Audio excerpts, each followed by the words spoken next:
Hey, what's up guys? It's me again. So small/huge announcement time.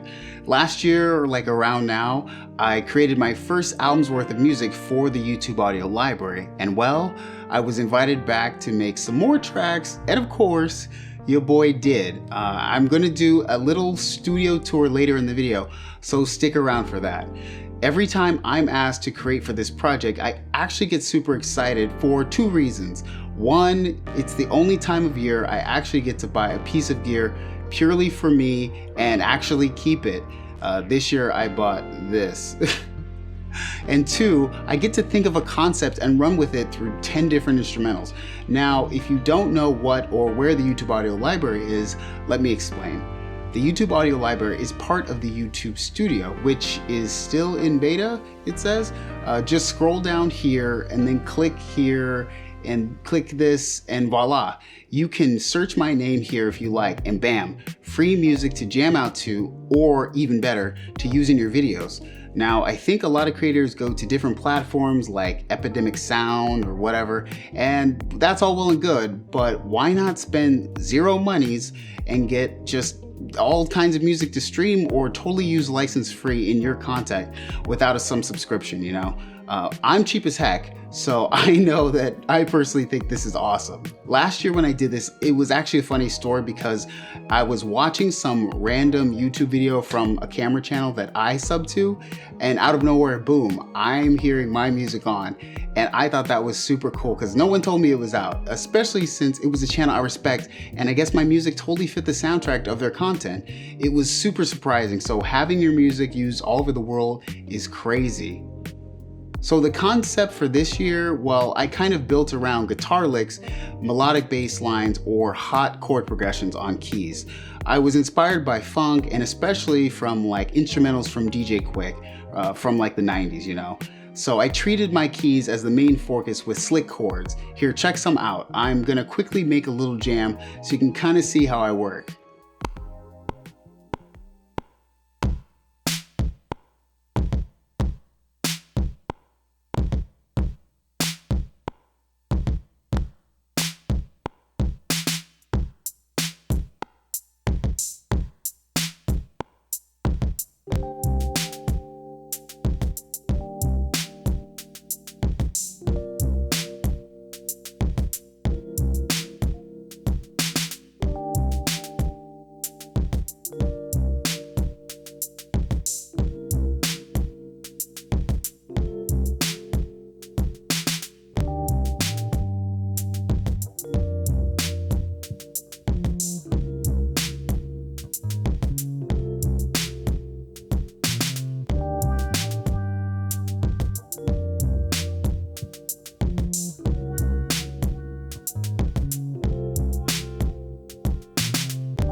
Before I go on, let me state, not sponsored, not sponsored, not sponsored.